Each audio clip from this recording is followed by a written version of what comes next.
Meron ako dito nakahiwa na pork. Lagyan ko siya ng lemon. Talaga. Lagyan ko siya ng bawang.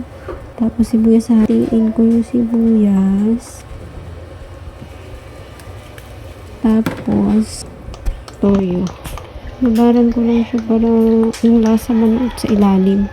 Haluin lang. Gusto ko sana siyang lagyan ng sili kasi ay, sarap.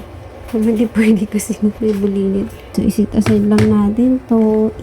Ilagay muna natin sa ref. Tapos, nagisa ko dito ng bawang sibuyas, pamintang buo, tsaka laurel. At ito yung nakamarinate natin. Lalagay ko na siya.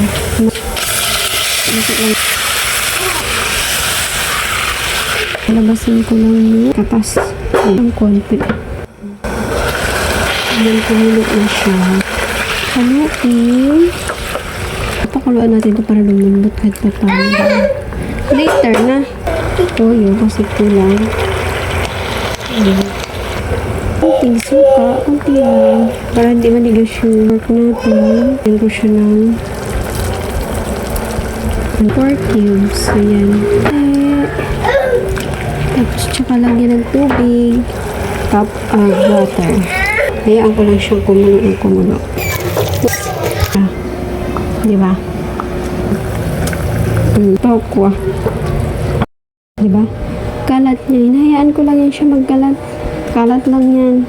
Kaya naman yung linisin ng importante. Naglalaro siya. Na-enjoy niya yung sarili niya. Yun? Are you okay? Ha? Huwag mong pakikialaman. Ay, bakit mo kinain yan? Ha? Bakit mo kinain? Ha? Huwag mong kainin yan. Akin na yan. Akin na. Give it to mama. Huwag mo nga kainin yan. Insect repellent yan eh. Dito. Yun one. Mad na si mama ha. You're bad. Come here.